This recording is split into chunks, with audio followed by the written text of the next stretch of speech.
اسلام بڑا شائستگی کا، تہذیب کا، معتدل اور خوبصورت دین ہے۔ انسانی زندگی میں کوئی شخص کوئی بھی کام کرتا ہو، لیکن اگر وہ کام بے ترتیب ہو، بے ڈھنگ ہو، غیر منظم ہو، تو اس کام کا سارا حسن ضائع ہو جاتا ہے۔ اسلام یہ چاہتا ہے کہ ہر کام ترتیب سے کیا جائے، مرتب کر کے کیا جائے، منظم انداز سے کیا جائے۔ انسان اپنی زندگی میں عبادت سے لے کر تجارت تک اپنی زندگی کے ہر شعبے میں نظم و ضبط کا مظاہرہ کرے۔ اگر چیزیں نظم و ضبط سے ہٹ جاتی ہیں، قاعدے سے ہٹ جاتی ہیں، تو کوئی بھی کام ہونے کے باوجود بھی لطف نہیں دیتا، فائدہ مند نہیں ہوتا۔ ہم یہ دیکھتے ہیں کہ مسلمانوں نے بہت ساری چیزوں کو بے ترتیب کر لیا ہے۔ ہماری زندگیوں میں ہر چیز ہے، نظم و ضبط نہیں ہے، وقت کی پابندی نہیں ہے، وقت کی قدر نہیں ہے۔ روزمرہ کے معاملات کے اندر ہم اپنے معاملات کو ترتیب سے نہیں چلاتے۔ کبھی کوئی کام کرتے ہیں تو اسے کیے ہی جاتے ہیں، اعتدال سے ہٹ جاتے ہیں، اور پھر اسی کام کو اس طرح چھوڑ دیتے ہیں کہ جیسے کبھی کوئی لینا دینا ہی نہیں تھا۔ اس سے انسان ایک بھرپور زندگی نہیں گزار سکتا، وہ وقتی اور جذباتی فیصلوں کا قائل ہو جاتا ہے۔ اس کی زندگی کے اندر ہر چیز ایک مخصوص وقت کے لیے اور ایک مخصوص ٹائم کے لیے آتی ہے، اور ایک مخصوص ٹائم کے لیے وہ چیز وہاں سے رخصت ہو جاتی ہے۔ اس میں کوئی شک نہیں کہ ہم انسان ہیں، ہمارے اندر کمزوریاں ہیں، باوجود کوشش کے بڑی جگہوں پہ غلطیاں، سستیاں، کمزوریاں رہ جاتی ہیں۔ لیکن کچھ لوگ اپنے ذہن سے کوئی منصوبہ بندی کرنا ہی نہیں چاہتے۔ ہو جائے گا، اللہ کرم کرے گا، اللہ بڑا مہربان ہے، بھئی یہ ساری باتیں ٹھیک ہیں، لیکن اسی کریم رب نے کہا ہے صبح اٹھو، اسی کریم رب نے کہا ہے کہ وقت پر نیند پوری کرو، اسی کریم رب نے کہا ہے کہ ان الصلاۃ کانت علی المؤمنین کتابا موقوتا، فرمایا بے شک نماز مسلمانوں پر مقررہ وقت پر فرض ہے۔ اسے اپنی ترتیب سے، وقت کے حساب سے تم نے ادا کرنا ہے۔ یہ نہیں ہو سکتا کہ تم کہو جی میری آنکھ 9 بجے کھلتی ہے تو میں فجر 9 بجے پڑھوں گا، اس کا ٹائم 6 بجے ہے تو تمہیں 6 بجے ہی فجر پڑھنی پڑے گی۔ اپنے مقررہ وقت پر چیزیں جب تک نہیں رہیں گی تب تک رضا الہی کا حصول بھی ممکن نہیں ہوتا۔ ہم چونکہ غیر منظم زندگی گزارتے ہیں، بے ترتیب زندگی گزارتے ہیں، تو اس لیے بہت سارے کام جو کرنے کی ہم پوزیشن میں بھی ہوتے ہیں وہ کام بھی ہم سے ہو نہیں پاتے۔ ایک تو بہت سارا مسئلہ لوگوں کا یہ ہے کہ کل کر لیں گے، انشاءاللہ ہو جائے گا، آپ دعا کریں ہو جائے گا، آپ فکر نہ کریں ہو جائے گا۔ اس کا معنی کوئی نہیں نا، اس کا مطلب کوئی نہیں۔ آپ کیا کہہ رہے ہیں؟ آپ کہیں میں نے شروع کر دیا ہے، آپ دعا کریں۔ آپ یہ کہیں کہ میں نے پوری کوششیں لگا دی ہیں، آپ اچھی امید رکھیں اللہ سے، لیکن آپ سٹارٹ ہی نہیں کر رہے اور آپ کہہ رہے ہیں دعا کریں۔ یہ کیسے ہوگا؟ جب تک نظم و ضبط کا، آداب کا، حدود کا، قاعدے قانون کا پورا خیال ہی نہ رکھا جائے۔ حضرت سید فیض الحسن شاہ صاحب رحمۃ اللہ تعالیٰ علیہ فرماتے ہیں کہ ایک خاتون بڑی عجلت پسند تھی، جلد باز تھی، تو اس کا شوہر اس کی چیزوں سے بڑا پریشان تھا، جلدی میں آدھا کام کرتی تھی، آدھا کام خراب کر دیتی تھی، تو اکثر آ کے کہتی تھی دعا کریں بڑا مارتا ہے۔ اگرچہ اس کا مارنا پھر بھی درست نہیں تھا، لیکن وہ دیہاتوں میں آپ کو پتہ ہے نا، بعض لوگ بڑی جہالت کا مظاہرہ کرتے ہیں، اس قدر زیادہ شدت کے ساتھ تکلیف دیتے ہیں کہ جو بالکل نازیبا ہو جاتی ہے۔ ایک دن اس نے آ کے کہا کہ پیر صاحب کوئی سمجھاؤ، بڑا ماردہ ہے۔ تو آپ نے فرمایا تو سنا ہے بڑی جلد باز ہے، کام نظم و ضبط سے نہیں کرتی۔ کہنے لگی جی دیکھیں جی کیا نظم و ضبط اور کیا معاملہ، کل اس نے مجھے کہا دال پکا دو تو میں نے اس میں گھی بھی ڈالا ہے، مرچیں بھی ڈالی ہیں، پیاز بھی ڈالا ہے، لہسن بھی ڈالا ہے، ہلدی بھی ڈالی ہے، بس ذرا جلدی میں نے دال ہی تو نہیں ڈالی۔ تو اب یہ کو مارنے والی بات ہے؟ ہر شے ہے، ایک شے ہی نہیں۔ ہمارے ہاں بہت سارے لوگ ایسے ہیں جو جلدی میں اصل کو ہی بھول جاتے ہیں۔ وہ کہتے ہیں باقی میں نے سارے کیے، کوئی رہ تو نہیں نہ گیا، سارے کیے، ایک ہی نہیں نہ کیا، اور بھائی جو اصل تھا وہ تو رہ گیا۔ نظم و ضبط، قاعدہ، قانون، جب تک ہمارے اپنے اندر، میں دوستوں سے کہہ رہا تھا پھر کہتا ہوں، میرے اسلاف فرمایا کرتے تھے جو والد تہجد نہ پڑھے اس کے بچے فجر نہیں پڑھتے۔ والد کو جب تک وہ سحری میں سجدہ ریز نہیں دیکھیں گے اتنی دیر تک آپ ان سے 1.5-2 گھنٹے پہلے اٹھیں گے تو پھر وہ اٹھیں گے۔ لیکن اگر کہا جائے کہ پتر میں تھکیاں تو تم مسیتے جا، تو یہ ہو سکتا نہیں کہ وہ جائے، کیونکہ ہماری زندگی سے نظم و ضبط بچے سیکھیں گے، ہمارے ماحول سے وہ محنت کو، مشقت کو، کوشش کو وہ سیکھیں گے۔ اگر ہم اپنے ماحول میں نظم و ضبط نہیں لائیں گے تو آنے والی نسل کے اندر نظم و ضبط منتقل ہو سکتا، تو اس کے منتقل کرنے کے لیے ضروری ہے کہ پہلے ہماری زندگی کے اندر نظم و ضبط۔ آپ دیکھیں شریعت اسلامیہ نے ہر کام کا نظم و ضبط بنایا ہے۔ نماز اللہ کی عبادت ہے نا، بستر سے اٹھ کر سیدھا مسجد میں آ کے جہاں آپ کا جی چاہے نماز پڑھنے کی اجازت نہیں ہے۔ آپ اٹھیں، آپ کا لباس پاک ہونا چاہیے، آپ نے وضو کیا ہوا ہو، آپ کو سمت قبلہ کا پتہ ہو، آپ کا منہ کعبہ شریف کی طرف ہو، جس جگہ آپ نے نماز پڑھنی ہے وہ جگہ پاک ہو، آپ کا لباس پاک ہو، وقت کا تعین ہو، نماز کے آداب آپ کو آتے ہوں، آپ بیت اللہ شریف کی طرف رخ کریں گے، کانوں تک ہاتھ اٹھائیں گے، آپ ان ہاتھوں کو منظم طریقے سے باندھیں گے، وقت پر رکوع کریں گے، رکوع میں کمر سیدھی ہونی چاہیے۔ آپ رکوع سے اٹھیں گے تو ایسے نہیں کہ کوئی بات نہیں اللہ قبول کر لے گا، جب تک آپ کی کمر پوری ٹھیک نہیں ہوتی رکوع سے اٹھتے وقت آپ کی نماز مکمل نہیں ہوتی۔ آپ سجدے میں جائیں گے تو پیشانی جمنی چاہیے، ناک جمنی چاہیے، آپ کے پاؤں کی انگلیاں زمین پر لگنی چاہیے۔ آپ جب تک پوری ترتیب سے نماز نہیں پڑھتے، رب کی عبادت ہے نا، کریم بھی بڑا ہے نا، مہربان بھی بڑا ہے نا، غفور بھی بڑا ہے، لیکن اگر مرتب طریقے سے نہ پڑھو تو وہ تو نماز قبول نہیں کرتا۔ نبی پاک صلی اللہ تعالی علیہ وسلم کے سامنے آ کے ایک شخص نے نماز پڑھی، عبادت کی ہے، آیا ہے، جھکا ہے، لیکن عبادت بھی بے ترتیب بھی نہیں، بے ڈھنگی نہیں، غیر مرتب نہیں، غیر منظم نہیں، ایسے نہیں کہ جیسے مرضی کر لی۔ اس نے آ کے نماز پڑھی تو حضور نے اس کو دیکھا اور نبی پاک علیہ السلام نے فرمایا تیری نماز نہیں ہوئی، دوبارہ پڑھ۔ اس نے دوبارہ پڑھی۔ یہاں تو لوگ ناراض ہو جاتے ہیں۔ ایک دفعہ طالب علمی کی بات ہے، میں ایک جگہ نماز کے لیے وضو کر رہا تھا تو ایک صاحب نے وضو کیا، بڑی جلدی میں آئے اور جلدی میں وضو کیا تو ان کا ایک ٹخنا خشک رہ گیا۔ تو میں نے ان کی خدمت میں بڑی، چونکہ بزرگ تھے، بڑے تھے مجھ سے، میں نے بڑی عرض کی، میں نے کہا وہ آپ کو خیال نہیں رہا، آپ کا ٹخنا خشک ہے۔ وہ کہتے ہیں مولوی وہ لنگن نہ دے آج، دیکھیں کوئی لنگ نہ جائے، تو سو قبول کرنی کہ اللہ نے۔ میں نے ان سے کہا آپ کیا کام کرتے ہیں؟ کہنے لگا میں کپڑا بیچتا ہوں۔ تو میں نے کہا اگر آپ کا 1000 روپے والا گز کپڑا ہو تو کوئی شخص کہ کوئی عرض نہیں، چل مہربانی کر 300 کا دے دیتے ہو؟ کہنے لگا نہیں جی ترتیب سے ہی بات چلے گی۔ تو میں نے کہا یہ بھی ذرا ترتیب سے ہی چلے گی، اللہ نے کہا ہے کہ اس طرح کر کے پڑھو تو پھر میں قبول کروں گا۔ تو اگر وہ رستہ ہی آپ نے اختیار نہیں کیا، نبی پاک علیہ السلام کے سامنے اس نے نماز پڑھی، حضور کے سامنے، نبی پاک رحمت للعالمین ہے نا، حضور سے زیادہ کو پیار کرنے والا تو نہیں نا۔ نبی پاک نے تو نہیں فرمایا چل میرے سامنے پڑھی ہے تیری قبول ہی قبول ہے، حضور نے فرمایا تیری نماز نہیں ہوئی، دوبارہ پڑھ۔ اس نے دوبارہ پڑھی، حضور نے فرمایا تیری نماز نہیں ہوئی، دوبارہ پڑھ۔ اس نے 12 پڑھی، 3 دفعہ پڑھی، پھر حضور کی بارگاہ میں آیا تو نبی پاک علیہ السلام نے فرمایا جب تو رکوع کرے تو صحیح کر کے رکوع کر، جب تو سجدہ کرے تو صحیح کر کے سجدہ کر، اور جب تو قیام میں کھڑا ہو تو ایک منظم طریقے سے کھڑا ہو۔ فرمایا اس اعتدال، اس نظم و ضبط سے، اس ترتیب سے نماز پڑھ، امید ہے خدا کے فضل پر کہ وہ تیری عبادت کو قبول فرمائے گا۔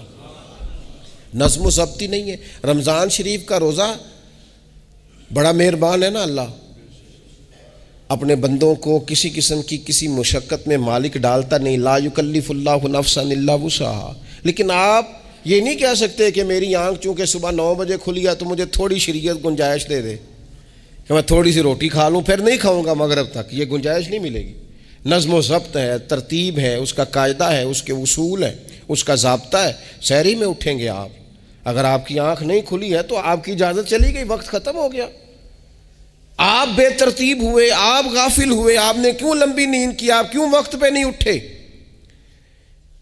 زکوٰۃ ہے، آپ کو ٹائم دیا گیا ہے کہ اضافی رقم آپ کے پاس ہو، آپ کے اخراجات سے زیادہ ہو، کس منظم طریقے سے زکوٰۃ فرض کی گئی ہے، اور یہ وہ نظم و ضبط ہے جس سے بندے کو تکلیف نہیں ہوتی. یعنی آپ کی ضروریات سے زیادہ مال ہو، اس مال کی قیمت 7.5 تولے سونے کے برابر یا 52.5 تولے چاندی تک پہنچ جائے، پھر وہ کل پہنچ گیا تو آج زکوٰۃ فرض نہیں، اس پر سال گزر جائے، پھر بھی وہ سارا نہیں دینا، اس میں سے 2.5% دینا. نظم و ضبط سے اللہ تعالیٰ نے توفیق دی نا جب بیت اللہ شریف کا حج کرنے کی. تو میں واپس آیا تو مجھے ایک طالب علم نے پوچھا، اس نے کہا کہ اس کا خیال تھا چونکہ اللہ کے فضل سے ہم خانقاہی لوگ ہیں تو بعض لوگوں کا خیال ہوتا ہے کہ شاید کوئی بہت انوکھی بات اور انفرادی بات ملے گی، تو خانقاہ شریف میں یا طریقت میں یا اہل تصوف میں باتیں انوکھی نہیں ہیں، باتیں روٹین کی ہیں. بس وہ یہ کہتے ہیں کہ ذرا ان کو درد سے ان پر عمل کرو، اپنے دل میں اس کا نفاذ کرو، روح میں اتارو.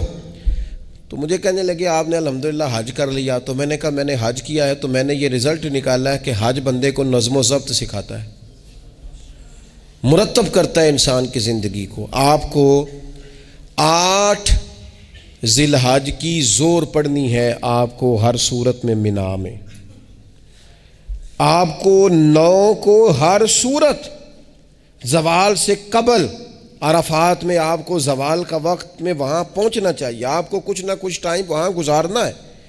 ایک منظم ترتیب ہے کہ مغرب کے وقت نکل آؤ، وہاں آپ نے نماز نہیں پڑھنی، آپ آ کے عرفات سے نکلیں، مغرب عشاء کی نمازیں مزدلفہ میں پڑھیں.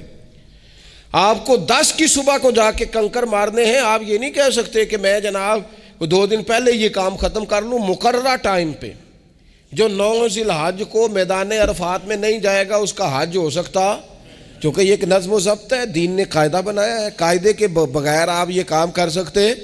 میں مصروف ہوں جی، مجھے سفر کرنا ہے، میں نے قربانی کرنی ہے تو 10 کو نہیں کر سکتا، میں 8 کو کر کے چلا جاؤں تو جاؤ، اللہ قبول ہی نہیں کرتا. قربانی اپنے ٹائم پہ مقررہ وقت پر. نظم و ضبط پوری عبادات اسلامیہ میں آپ دیکھ لیں، نظم و ضبط ہے، اصول ہے، قاعدہ ضابطہ ہے. وہ ہمارے یہاں کچھ لوگ نا درویشی کی بنیاد پر بھی جہالت پھیلاتے ہیں، وہ کہتے ہیں جی اسی درویش لوگ ہیں جی، ہم کسی نظم و ضبط کے قائل نہیں. اس کا کیا معنی ہوا جی؟ وہ درویش تو تنظیمیں نہیں چلاتے، تو درویش کیا چلاتے ہیں؟ جہالت چلاتے ہیں. درویش ہی تو تنظیم چلا سکتا ہے، درویش ہی تو ادارہ چلا سکتا ہے، درویش ہی تو ایک منظم سلسلہ تعلیم آگے لے جا سکتا ہے، چونکہ اس کی زندگی میں نظم و ضبط ہوتا ہے، اس کی زندگی ایک پورے قاعدے کے مطابق مرتب ہوتی ہے، اس کی زندگی میں ٹائم ٹیبل پوری ترتیب سے ہوتا ہے. تو یاد رکھیے گا کہ نظم و ضبط ایک حسن ہے. آپ دیکھیے شریعت اسلامیہ کس طرح سے ہماری تربیت کرتی ہے. شریعت تو کہتی ہے باقی ساری چیزیں تو ایک طرف رہ گئیں، کسی کے گھر بھی جانا ہے تو نظم و ضبط سے جانا ہے. آپ کے بھائی کا گھر ہے، آپ کے دوست کا گھر ہے، آپ کا قریبی تعلق ہے، بغیر اجازت جا سکتے ہیں؟ دین نظم سکھاتا ہے. قرآن مجید فرقان حمید نے کہا یا ایھا الذین آمنوا لا تدخلوا بیوتا غیر بیوتکم حتی تستأنسوا وتسلموا علی اہلھا. کیا کرو؟ اگر کسی کے گھر جاؤ نا تو پہلے جا کے اجازت لو. یا ایھا الذین آمنوا، اے ایمان والو. کن سے کہا؟ صاحب. کسی کے گھر میں داخل ہونا ہے تو پہلے کیا کرنا ہے؟ اجازت لینی ہے. اہل خانہ کو سلام کرنا ہے، اور اگر وہ اجازت نہ دیں تو پھر ان کے گھر میں داخل ہے. نبی پاک علیہ السلام 3 دفعہ دستک دیتے تھے، اجازت نہیں ملتی تھی تو لوٹ آتے تھے. جھگڑا کیا ہے؟ یہاں عام لوگ ناراض ہو جاتے ہیں، کہتے ہیں میں ملنے گیا سا جی تو مینوں ٹائم ملیا سی، آپ کے ٹائم کا نہیں میں نے خیال کیا. جب تک آپ نظم و ضبط نہیں سمجھتے، ترتیب نہیں سمجھتے. آپ دیکھیں نا نبی پاک صلی اللہ تعالی علیہ وسلم کے گھر کھانا تھا صحابہ کا، صحابہ نے کھانا کھا لیا. تو بہت سارے لوگ ایسے ہوتے ہیں جو کھانا کھانے کے بعد بیٹھ جاتے ہیں، شادیوں پہ، بیاہ پہ آپ دیکھتے ہیں گپ شپ لگنے لگتی ہے، وہ دیر تک بیٹھے رہتے ہیں. تو وہاں بھی کچھ لوگ بیٹھ گئے، کوئی اچھی گفتگو، کوئی دین کی، کوئی خیر کی بات ہونے لگی. نبی پاک علیہ السلام 2-3 دفعہ تشریف لائے، ان کو دیکھا. یا ایھا الذین آمنوا لا ترفعوا اصواتکم فوق صوت النبی ولا تجہروا لہ بالقول. نبی پاک صلی اللہ تعالی علیہ وآلہ وسلم کی بارگاہ میں تو آواز اونچی نہیں کرنی، تم نے اس طرح چلا کر بات نہیں کرنی، اس طرح لوگ آپس میں کرتے ہیں. دھیما لب و لہجہ، یا ایھا الذین آمنوا لا تقولوا رائنا وقولوا انظرنا، لفظوں کے چناؤ میں احتیاط کرنی۔ وہ دیر تک بیٹھے رہے، بات چیت ہو رہی ہے، حضور دو ایک دفعہ آئے، واپس چلے گئے۔ اللہ تعالیٰ نے قرآن نازل کر دیا، فرمایا میرے محبوب کو تکلیف دیتے ہو؟ جب کھانا کھا چکو تو اٹھو، اب جاؤ، ختم ہو گئی دعوت، ٹائم مکمل ہوا، اب کوئی کام کرنے دو۔ میرے عزیز، اپنی زندگی میں یہ ماحول بنائیں، ان چیزوں کو لے کر کے آئیں جو چیزیں ہمارے لیے ضروری ہیں۔ اگر ہم یہ کام نہیں کریں گے تو پھر زندگی میں یا تو ہمارا وجود کسی کے لیے اذیت کا باعث بنے گا، تکلیف کا باعث بنے گا، یا ہمارا لب و لہجہ اس طرح کا ہو جائے گا کہ ہم باوجود محنت کے اس کا کوئی نتیجہ نکال سکیں گے۔ محنت ہو رہی ہے لیکن نظم و ضبط سے نہیں ہو رہی، بے ترتیب ہو رہی ہے، بے تکی ہو رہی ہے، تو بجائے زیادہ مشقت کے نتیجہ تھوڑا آئے گا۔ اس لیے نظم و ضبط اپنی زندگی میں، قاعدہ قانون۔ میرے رسول پاک علیہ الصلاۃ والسلام نہ لوگوں کو قانون توڑنے سے منع کرتے، حضور علیہ الصلاۃ والسلام لوگوں کو اطاعت امیر کا حکم دیتے، امیر کی فرما برداری کی بات سناتے، فرماتے اگر تمہارے اوپر نک کٹا حبشی غلام بھی امیر بنا دیا جائے جو کتاب اللہ کے مطابق تمہیں حکم دے، تو اللہ کے محبوب فرماتے ہیں اس کی بات بھی سننا اور اس کی فرما برداری بھی کرنا، پیچھے نہ ہٹنا۔ تم یہ نہ دیکھنا کہ یار یہ تو نک کٹا حبشی غلام ہے اور میں تو معاذ اللہ اس سے بہتر ہوں، اس کی فرما برداری کرنا۔ اس لیے کہ نظم و ضبط قائم رہتا ہے جب لوگ قانون کی پابندی کرتے ہیں، اور جب قانون کی پابندی نہیں ہوتی، جہاں قیام عدل نہ ہو وہاں قرار ہو سکتا ہے۔ حضرت عمر جیسے لوگ اگر عدالتوں میں پیش ہو سکتے ہیں، اگر خود رسول پاک علیہ السلام اپنا آپ پیش کرتے ہیں صحابی سے، وہ کہتے ہیں جی آپ نے مجھے چبھو دیا ہے صفیں سیدھی کرتے تیر یا نیزہ، تو میں بدلہ لوں گا، تو حضور پیش کرتے ہیں اپنا آپ، حالانکہ وہ تو دور محبت تھا، عرض کی حضور کس نے بدلہ لینا تھا، نہ آپ نے کوئی تکلیف دی تھی، یہ تو وجود چومنے کا بہانہ تھا۔ لیکن نبی کریم علیہ الصلاۃ والسلام نے جو ہمارے سامنے اسوہ رکھا ہے، اس میں یہ ہے کہ یہ نظم اس طرح کا ہونا چاہیے کہ کوئی شخص بھی قاعدے قانون سے بالا تر۔ حضور علیہ السلام نے فرمایا 3 لوگ سفر کریں تو ایک کو امیر بنا لیں، ورنہ بار بار بحث ہوگی، ایک کہے گا یہاں ٹھہرنا ہے، یہاں کھانا کھانا ہے، یہاں نماز پڑھنی ہے، دوسرا کہے گا یہاں۔ 3 سفر کرو تو ایک کو اپنا امیر مان لو، نظم و ضبط سے زندگی گزارو، مرتب کر کے زندگی۔ ہمارے ہاں یہ ہوتا ہے کہ نظم و ضبط نہیں ہوتا، ہمیں اپنے کام سے زیادہ نا دوسروں کے کام کا پتہ ہوتا ہے، اپنے مدرسے سے زیادہ دوسرے مدرسے کا پتہ ہوتا ہے، اپنے کالج سے زیادہ دوسرے کالج کی معلومات ہوتی ہے۔ ہم کیا کرتے ہیں، ہم اپنے کام سے زیادہ دوسرے کے کام میں ٹانگ اڑاتے ہیں، نظم و ضبط گڑبڑ ہو جاتا ہے، ایک دوسرے کے کام میں مداخلت کرتے ہیں۔ اپنا کام مرتب طریقے سے کیا جائے، جس نظم میں جس جگہ ہمیں ڈیوٹی دی گئی ہے ہم اس ڈیوٹی کے پابند ہیں، ہم اس کو پورے غور سے کریں، پوری توجہ سے کریں، پورے انہماک کے ساتھ کریں۔ اپنے کام پر ہم جب تک توجہ دیتے ہیں تو کام ٹھیک رہتا ہے۔ اسی طریقے سے رسول پاک صلی اللہ تعالی علیہ وسلم نا گھر کے باہر بھی پورے نظم و ضبط کے قائل تھے، پوری ترتیب۔ آپ دیکھیں حضور صفوں کا درست ہونا بڑا پسند کرتے تھے، نماز ہی پڑھنی ہے نا، کھڑے ہو گئے ہیں نا، لیکن حضور نے دعا دی، فرمایا صفیں سیدھی کرو، اللہ تمہارے دل بھی سیدھے کر دے گا۔ حضور نماز کی جماعت سے پہلے اعلان کرتے بھئی اپنی صفوں کو درست کر لو۔ حضور پسند کرتے کہ بالکل اس طرح مرتب ہو کے لوگ نماز پڑھیں، کوئی چیز بھی غیر مرتب، یہاں جناب کوئی شخص بھی قطار میں لگنے کو تیار نہیں، باری کا انتظار کرنے کو تیار نہیں ہے۔ بینک میں ہمیں ذرا پہلے بلا لیا گیا تو ہم کہتے ہیں اللہ نے بڑی عزت دیتی ہے، اور پھر کچھ پروٹوکول تو بے جا ہیں، سوائے تکلیف کے اور کچھ دیتے۔ میں نے جنازوں پہ دیکھا ہے، کسی عالم کا جنازہ پڑھا ہے، کسی بڑے آدمی کا، تو وہاں 15 لوگ ہوتے ہیں ٹوٹل جو جنازہ نہیں پڑھنے دیتے، وہ گھسے ہوتے ہیں آگے، میں نے چہرہ دیکھنا ہے، میں نے اگلی صف میں کھڑے ہونا ہے۔ یہی حال محافل میں ہوتا ہے۔ نظم و ضبط پیدا کریں، کسی چیز کو بے ترتیب نہ کریں، کوئی کام بھی بے ڈھنگا نہ ہو۔ نبی اکرم صلی اللہ تعالی علیہ وسلم کی مجلس مبارک میں جب کوئی شخص آتا تھا نا تو حضرت ابوبکر صدیق اسے سائڈ پہ لے جاتے تو کہتے تھے تمہیں پتہ ہے اللہ کا قرآن کہتا ہے حضور کے سامنے آواز اونچی نہیں کرنی۔ اسے پہلے آداب مجلس سکھاتے تھے، نظم و ضبط سکھاتے تھے، حضور کی بارگاہ میں حاضری کا طریقہ سکھاتے تھے، پھر نبی پاک صلی اللہ تعالی علیہ وسلم کی بارگاہ میں پیش کرتے تھے۔ ہمارے بے صبرے ہو جانے کی بڑی وجہ بھی یہ ہے کہ نظم و ضبط نہیں، ہمارے جلد باز ہو جانے کی وجہ یہ ہے کہ نظم و ضبط نہیں، ہماری طبیعت جو بہت زیادہ ڈسٹرب ہو جاتی ہے، ذہنی الجھاؤ پیدا ہوتا ہے، اس کی وجہ بھی یہ ہے کہ نظم و ضبط نہیں ہے۔ ہم بعض چیزوں میں اتنے زیادہ تلخ ہو جاتے ہیں، اور تلخی کی وجہ سے یہ بنتی ہے کہ مزاج میں کوئی نظم و ضبط، کسی باری کا انتظار نہیں، کوئی ٹھہراؤ نہیں، کوئی گنجائش نہیں۔ ماحول میں نظم و ضبط پیدا کریں، زندگی میں نظم و ضبط پیدا کریں، اپنے بچوں میں نظم و ضبط لائیں، اپنے اداروں کے اندر نظم و ضبط پیدا کریں، اور پھر حوصلہ رکھیں، ہمت رکھیں، تحمل مزاجی پیدا کریں۔ نبی اکرم صلی اللہ تعالی علیہ وسلم نے اپنے گھر میں اپنے ٹائم کو 3 حصوں میں تقسیم کیا تھا۔ ہم گھر کے اندر جاتے ہیں، اپنا ٹائم تقسیم نہیں کرتے، یہاں تو کوئی بندہ مطالبہ کرتا ہے تو ڈانٹ کے چپ کرانے کی کوشش کرتے ہیں، تھکا ہوا ہوں خبردار بات نہ کرنا۔ آپ نے چپ کرا دیا، چپ کرانے سے بغاوت پیدا ہوتی ہے، نفرت جنم لیتی ہے۔ یہاں چپ کرا دیتے ہیں، یا اگر ہم کوئی بات کرتے ہیں تو وہ کوشش کرتے ہیں کہ اس وقت جان چھوٹے، یہ دن گزرے کل دیکھیں گے۔ اس سے کیا ہوتا ہے، اس سے جو شخص آپ کے سامنے بیٹھا ہے اس کی امید ٹوٹتی ہے، وہ کہتا ہے یار یہ کیا معاملہ ہے۔ بچوں کی امیدیں ٹوٹتی ہیں، گھر والوں کی امیدیں ٹوٹتی ہیں کہ یار یہ تو جان چھڑا رہے ہیں۔ نبی اکرم صلی اللہ تعالی علیہ وسلم جب گھر تشریف لے جاتے تھے تو حضور اپنے وقت کو 3 حصوں میں تقسیم کرتے۔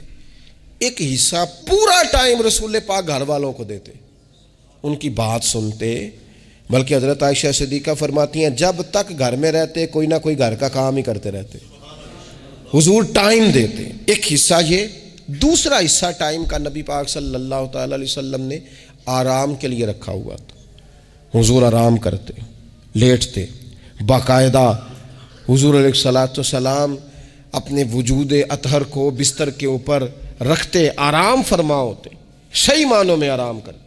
اور تیسرا حصہ نبی پاک علیہ السلام نے عبادت کے لیے رکھا ہوا، گھر والوں کا کام کاج کیا، عشاء ہوئی، آرام کیا، پھر تہجد کا ٹائم ہوا تو حضور عبادت کے لیے اٹھ کے کھڑے ہو گئے۔ یہ گھر کے اندر، مسجد میں نہیں، مسجد کا تو جو عبادت کا ماحول ہے نماز کا وہ الگ ہے، گھر کے اندر اس بات کو اچھی طرح سمجھ لیں کہ گھر کے اندر جب آپ جائیں، اب تو بڑوں کی شکایتیں آنے لگی ہیں، پہلے بچوں کی آتی تھیں، اب تو 50 سال کے آدمی کی شکایت آتی ہے کہ گھر آتے ہی موبائل کھول لیتا ہے، ادھر ادھر دیکھتا ہی نہیں، کوئی سنتا ہی نہیں۔ اس طرح تو ہمارے اپنے ہم سے ٹوٹ جائیں گے، بکھر جائیں گے، ہمارے بچے خدا جانے کیا سوچنے لگیں گے، کسی اور سمت نکل جائیں گے۔ وہ جن کو ہماری باتوں کی، ہماری شفقتوں کی، ہمارے پیار کی، وہ جس پوتے کو، جس چھوٹے بیٹے کو دادا کے والد کے کندھوں پر کھیلنے کی چاہت ہے، وہ تو اس سے محروم رہ جائے گا۔ ہمیں وقت دینا ہے، ان کو ٹائم دینا ہے، اس ٹائم کو مرتب کرنا ہے۔ نبی اکرم سید عالم صلی اللہ تعالی علیہ وآلہ وسلم، حتیٰ کہ میدان جنگ میں بھی حضور چیزوں کو مرتب کرتے۔ عرب کے لوگ جب جنگ کرتے تھے نا تو وہ سمجھتے تھے اسلحہ بڑا ہے، طاقت بڑی ہے، ہم نے کر لینا جو ہمارے جی میں آنا ہے۔ حضور کا طریقہ مبارکہ یہ تھا کہ جنگ میں بھی نظم و ضبط۔ حضور فرماتے قریب دشمن آ جائے تو طاق پہ بلا وجہ تیر نہ چلانا، وہ بالکل سامنے جب تمہیں نظر آ جائے، تمہیں نشانہ سمجھ میں آئے تب تیر چلانا۔ کئی دفعہ فرمایا صرف پتھر کا استعمال کرنا۔ حضور علیہ الصلاۃ والسلام لوگوں کو کہتے کہ تم نے یہاں پہاڑ کے چوٹی پہ کھڑے رہنا ہے، تم نے جنگ ہی نہیں لڑنی، تم یہاں ہراول دستے کے طور پر پشت پہ کھڑے رہو، جب تک میں تمہیں حکم نہ دوں تم نے یہاں سے ہٹنا نہیں ہے۔ این جنگ کے موقع پر بھی رسول پاک صلی اللہ علیہ وسلم نظم و ضبط کا مظاہرہ کرتے، ترتیب مقرر کرتے۔ آپ یقین کریں جن اداروں کے اندر نظم و ضبط ہے، جن کے اندر اصول ہے، جن کے اندر قاعدے ہیں، وہ اپنی پیشہ وارانہ کام سے کبھی بھی پیچھے نہیں ہٹتے، اور جہاں یہ کام نہیں ہوتا وہاں بڑی ساری چیزیں نقصان کا شکار ہوتی۔ این حالت جنگ میں بھی نبی اکرم نور مجسم صلی اللہ تعالی علیہ وسلم نظم و ضبط کا خیال کرتے۔ یہ جنگ احد میں نقصان ہوا تھا نا وقتی طور پر، اس کی وجہ بھی یہ بنی تھی کہ حضور نے جن صحابہ سے کہا ہٹنا نہ، ان سے اجتہادی خطا ہو گئی، انہوں نے سمجھ لیا کہ جنگ تو ختم ہو گئی ہے، وہ ہٹ گئے، ان کے ہٹنے سے نقصان ہوا، 70 لوگ شہید ہو گئے۔ اگر وہ نظم قائم رہتا جہاں حضور نے کھڑا کیا تھا تو کبھی یہ کام نبی پاک صلی اللہ تعالی علیہ وآلہ وسلم نا اجتماعیت کی بات کرتے تھے، مل کے رہنے۔ اختلاف رائے ہو جاتا ہے، لیکن ہمارے ہاں لوگ پتہ کیا کرتے ہیں، اندر رہ کے اختلاف نہیں کرتے، چھوڑ کے جا کے اختلاف کرتے ہیں۔ یہ مخلص نہ ہونے کی علامت ہے۔ جو لوگ مخلص ہوتے ہیں وہ اندر رہ کے رائے کے اختلاف کرتے ہیں، وہ کہتے ہیں یار میں چھوڑ کے تو نہیں نہ جا سکتا، میں ادھر ہی رہوں گا، جو کمزوریاں ہیں جو غلطیاں ہیں ان کو ہائی لائٹ کروں گا، رہوں گا۔ اسی لیے نبی پاک علیہ السلام کے صحابہ مختلف قسم کے مشورے دیتے تھے۔ تو سرور کائنات علیہ السلام اجتماعی نظم کی بات کرتے۔ ایک مقام پہ حضور نے صحابہ کو دیکھا کہ چھوٹی چھوٹی ٹولیاں بنا کے الگ الگ بیٹھے ہوئے ہیں۔ تو نبی پاک علیہ السلام نے فرمایا یہ شیطان تمہیں الگ الگ کرتا ہے، اور فرمایا جس طرح بکریوں کا بھیڑیا ہوتا ہے، انسانوں کا بھیڑیا شیطان ہے۔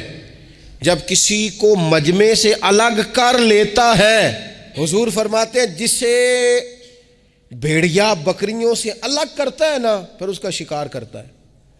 اور شیطان بھی جب تمہیں اجتماعیت سے الگ کر لیتا ہے، در مرشدہ چھڈی نہیں تے ہو جاویں گا روگی، جیڑی بکری اجڑوں وچھڑی او بگیاڑاں جوگی۔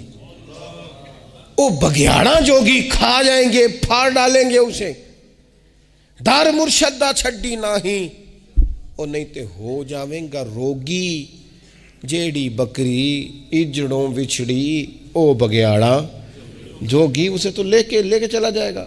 اجڑ پر، اجتماعیت پر کبھی بھی بھیڑیا حملہ، تو حضور صحابہ سے کہتے تھے بیٹھو تو ذرا مل کے بیٹھو، کسی جگہ تم بیٹھو تو اجتماعیت۔ بڑی مشہور حدیث ہے، چند لوگ جمعے میں کھڑے تھے تو حضور نے فرمایا بیٹھ جاؤ الگ الگ۔ بعض لوگ بڑے قائل ہوتے ہیں نا، تھوڑا سا جناب ہم نے ذرا ہٹ کے رہنا ہے، ہم نے تھوڑا سا الگ سے رہنا ہے، تھوڑا سائڈ پہ بیٹھنا ہے، تو حضور پسند نہیں کرتے تھے۔ فرمایا اکٹھے بیٹھو، مجمع کی صورت میں بیٹھو۔ بلکہ حضور علیہ السلام نے یہ تو اجتماعی نماز کا حکم دیا نا، فرمایا جس علاقے میں 3 مسلمان بھی بستے ہوں نا، وہ بھی باجماعت نماز پڑھیں۔ وَرْكَعُوا مَعَ الرَّاكِعِينَ، رکوع کرو پر رکوع کرنے والوں کے ساتھ، تنہا نہیں، مل کے اجتماع۔ آج کفر نے بھلا کیا ہے؟ اس نے مسلمانوں کی اجتماعیت کوئی توڑا ہے، نظم و ضبط کوئی تو توڑا ہے۔